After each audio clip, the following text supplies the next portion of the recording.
السلام عليكم، صلوا بينا على النبي كده يا بنات، وتعالوا يلا نعمل احلى محشي في العالم هتدوقوه في حياتكم. المحشي النهارده بخلطه رهيبه، وبخلطه كده هتعجبكم وتعجب كل اللي هيدوقوه من ايديكم. تعالوا يلا اقول لكم تعملوا. هاتي بصلتين كبار قطعوهم كده حلو في الكبه، واضربوهم في الكبه كده ونعميهم. تعالي بقى حط عليهم فلفل اسود وملح، وقلبوهم في بعض وحطوهم على جنب. هاتي الطماطم مفروميها، تمام. هاتي بقى معلقتين سمنة ومعلقتين زيت، سخنهم حلو كده في محشرة حلوة أو في صينية زي ما بتقولوا، وإيداح السمنة فيها حلو. وبعد كده طش الطماطم فيها، خليها تتسبك حلو كده تسبيكة حلوة، تمام. لما تتسبك الطماطم انزلي عليها بالبصل اللي أنا قلتلك عليه، هياخد غلوة واحدة وتفعلي عليه النار. لما انت بتعمليها في المحشرة، التسبيكة بتاعتك بتنشف معاكي بسرعة وبتبقى حلوة قوي، غير ما بتبقى في الحلة بيبقى فيها مية وما بتبقاش حلوة في المحشي. طبعا احنا بنحب التسبيكة تبقى ناشفة معانا كده، علشان ما تبقاش المحشي مصلصل زي ما احنا بنقول، او زي ما المصريين بيقولوا، او زي ما امهاتنا بيقولوا. انا عملت التسبيكة بتاعتي وغسلت الرز وقلبتها عليها وقطعت الخضار، شبت وكزبرة وبقدونس. لو انت هتعملي كرنب ما تحطيش بقدونس، لو هتعملي ورق عنب او كوسة او بتنجان حط شبت وكزبرة وبقدونس. البقدونس بيغير طعم الكرنب. تمام كده، خدي مني النصيحة دي واعملي بيها. كل مرة هقولك نصيحة تستفادي بيها، وهتطلع نصيحة إن شاء الله حلوة ومش هتندم عليها. طبعا أنا عملت الخلطة وقلبتها في بعض. حطيت في التسبيكة وأنا بسويها، نسيت أقول لكم، معلقة بابريكا. البابريكا بتدي طعم حلو أوي لتسبيكة المحشي ولون جميل. طبعا انا عملت كل الخلطه دي كده، وطبعا الورق مسلقاه ومجهزاه، ومجهزه برضو الكرنب. انا الكرنب ده حاطاه في الفريزر عندي، بسلقه وبخزنه في الفريزر. طلعته كده من بدري فك معايا، وابتدي بقى احشي المحشي زي ما انتوا شايفين كده، واحده واحده. وناخدها بقى كده، هناخد المحشي ونقعد على جنب كده في البلكونه او في الصاله بره، ونشرب كوبايه شاي كده على روقان، واخلص المحشي واجي اوريكم انا عملت ايه. تمام كده. بصوا بقى، المحشي اهم حاجة الورق العنب. لما تيجي تسلقيه متقطعيش العنقود بتاعه، انا بحب اسلقه بحاله كده. العنقود وانت بتسلقي الورق العنب بيديله ريحة حلوة قوي ومزازة حلوة قوي، لان انت بتقطعي العنقود ده ما بيديلكيش طعم الورق العنب. ودي نصيحة برضو، وخدوا بيها واعملوها وجربوها، وان شاء الله تستفادوا منها وتعجبوا. بصوا بقى الكرنب ده متلج شوية ازاي، يعني هو فك من التلج بس لسه برضو ايه، ساقع شوية مكان التلج. الكرنب ده انا حاطاه عندي في الفريزر. الكرنب ده اللي هو الياباني، اللي هو مش في الصيف بتاع الشتاء، اللي هو الكرنباية اللي تلاقيها مدورة ومربعة. وهتلاقي النوع دوت في اغلبية فيديوهاتي، نفس النوع ده حاولوا ان انتوا تجيبوه، ولو هتخزنوه تخزنوا من نفس النوع. الكرنب ده حلو قوي، ما بيدوبش من التلج وبيتحمل الفريزر مدة طويلة. انا بجيبه وبسلقه، تمام، وبقطعه زي ما انتوا شايفين كده، وبحطه في اكياس واخرج منها الهواء واحطه في الفريزر.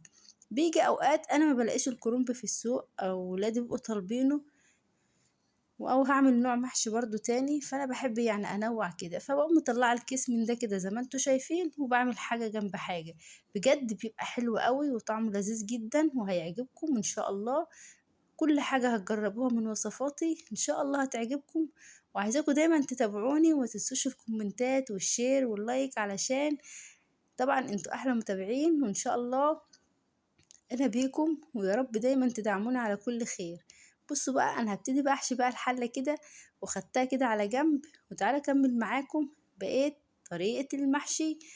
وفي حاجة كمان معانا النهاردة، المفاجأة الكبيرة، وهي البط. ما هو المحشي مش هيتاكل من غير حاجة جنبه.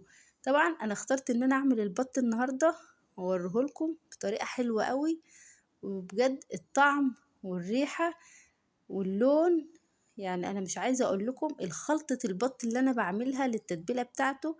هعملها لكم دلوقتي وهتشوفوها، وبجد هتجربوها ومش هتندموا عليها. بس خدوا من نصايحي واستفادوا بوصفاتي. تمام كده. المحشي طبعا بقى انا كده دلوقتي بحشي الكرنب اهوت، وانا معطلاكوا جنبي، بس ان شاء الله تستفيدوا من الفيديو وهيعجبكم ومش هتندموا. خليكم معايا لاخر الفيديو علشان تشوفوا الخلطة السرية اللي انا بتبل بيها البط. تعالوا بقى نخش على البط الجامد اللي مفيش زيه كده. جبت بقى ايه ده، كربط حلو كده من على السطح من عندي، وذبحته ونضفته حلو، ونقعته كده في ملح ودقيق وليمون، وسبته كده شويه منقوع. وبعد كده شطفته بميه نظيفه زي ما انتوا شايفين، شايفين زي القمر ازاي. وجبت بقى بصل كده مقطعاه حلو ونزلت عليه بفلفل اسود وملح. وتعالوا بقى شوفوا الخلطة الحلوة اللي هي بتخلي البط، مش عايزة اقول لكم والله العظيم، صلوا بينا على النبي الاول كده عليه افضل الصلاة والسلام. شوفوا الحلاوة والجمال. الخلطة دي بقى يا حبايبي الورق اللوري والحبهان، تمام كده. وكان عندي حبيتين من القرنفل ضربتهم معاهم. بصي الخلطة ديت بتودي الحاجة في حتة تانية خالص. ولو عندك بقى جوزة الطيب يبقى أحلى وأحلى. كل المكونات دي كده في المطحنة على الخلاط، وبضربهم كلهم مع بعض واحطهم في بطرمان عندي. لما باجي اعمل البط بالذات يا جماعة، البط واللحمة، الخلطة دي بتخلي البط واللحمة في حتة تانية خالص، وطعم وريحة. لو حد عندك لو حد عندك بجد، انا مش عايزة اقولك على اللي هيدوقه يعني. بصوا بقى، أنا يعني مش عارفة اتكلم اقول ايه بجد. إيه، حاجة تانية خالص. بصوا بقى، امسكي بقى البطة كده، ايه طبعا ندعكي بقى الفلفل الاسود بالملح بالبصل بالحبهان بورق اللوري بالخلطة الجامدة اللي انا عملتها دي. الريحة طالعة قلب الدنيا. وبصي ما تحطيش اي حاجة تاني، اي حاجة ولا طماطم ولا اي حاجة في الموضوع ده يا جماعة. ده حكاية والله العظيم. الخلطة دي كده تحشي بيها البطة، وكلي بط بقى واكلي حبايبك وقرايبك ومعازيمك، واكليهم وانت مغمضة عينيكي. مش مغمضة عينيكي بس، وانت مرتاحة قلبك كده ورافعة راسك بالحاجة اللي انت عاملاها الحلوة دي. خلصت بقى البطة كده، وطبعا المية انا مسخناها على النار زي ما انتوا شايفين. نزلت البطة في المية وحطيت طماطماية وبصلاية مبشورة، وبقيت الخلطة بتاعت البطة زي ما انتوا شايفين، وبقيت التوابل برضو هنزل بها كده في الحلة. وكل المكونات دي كده كلها مع بعضها. عندك مرقية شغال، ما عندكيش هو دكر البط مش محتاج اصلا اي حاجة نهائي. نزلت بقى بالملح اللي انا عايزاه، برضو انتوا حسب الحدق بتاعكم. في ناس بيحبوها يعني داخلة في الحدق شوية، وفي ناس بيحبوها هادية شوية. انا بحبها متوسطة، خير الامور الوسط. لما تيجي بقى تغطي الحلة، ما تغطيش بالغطا الألمونيا. لو حلتك ألمونيا زي اللي عندي كده يعني. بصوا البساطة حلوة وانا بحب اعيش البساطة.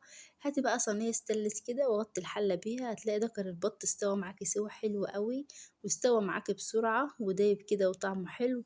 وبصوا بقى انتوا شايفين كل حاجة قدامكم، العينة بينة. دكر البط مش عايزة اقول لكم يعني. بصوا طالع كده بحاله كده زي ما هو، وبيغني وبيقول لكم تعالوا كلوني ويا رب يعجبكم.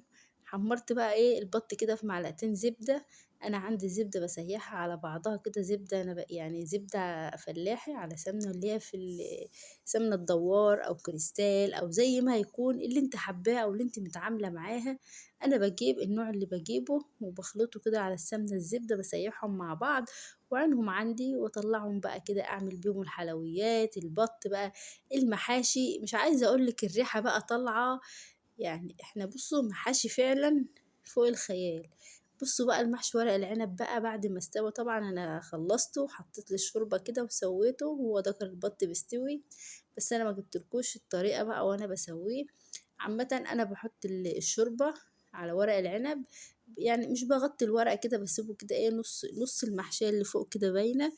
بصوا القمر بقى والجمال والريحة طالعة بقى فوق يا جماعة. والله العظيم الريحة قلبت الدنيا عندي. ومش عايزة اقول لكم انا ولادي واقفين جعانين حوالين مني. فعلى ما عملت الفيديو ده طبعا كان يعني خلاص بقى الولاد جاعوا. وخلاص يا ماما كفاية كده، انت بتحنسي فينا والمحشي هيبرد. وطبعا المحشي ما بيتاكلش الا وهو سخن. بصوا بقى يعني المحشي ورق العنب ده انا بعشقه، ويا رب يعجبكم. ويلا بقى نخش على محشي الكرنب. بس ندوق ورق العنب عشان اقول لكم الطعم في النهاية عامل ايه. يلا بقى ندلع بقى الكرنب، وحلاوة الكرنب وجمال الكرنب. شايفين الكرنب صباع من صباع ازاي، مفرفر كده وريحته طالعة جميلة، والكرنب متخزن في الفريزر وطالع زي الصبح بالظبط. يا رب كده الطريقة ان شاء الله. طريقة تخزين الكرنب انا هقدمها لكم وهعملها ان شاء الله هتعجبكم. وده كرنب من الفريزر، في فرق بينه وبين الصابح زي ما انتوا شايفين اهوت. مش عايزه اقول لكم الريحه والطعم احلى من الصابح كمان. ويا رب يعجبكم، ويا رب كل حاجه بقدمها تنول رضاكم. ويا رب دعمكم ليا دايما كده يا رب، وشاركوني دايما كده في فيديوهاتي.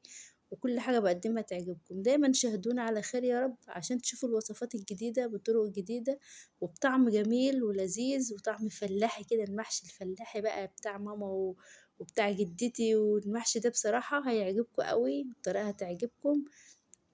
بصوا حلاوة المحشي، بصوا حتى ولادهم جابوا له الشوربة، خدي يا ماما الشوربة كمان، لسه الشوربة يا ماما. واقفين بقى يعني، بص مش عايزة اقول لكم، يعني هي جت على الشوربة، وادي الشوربة والمحشي والبط. شايفين القمر والجمال؟ البط ده هيعجبكم ان شاء الله.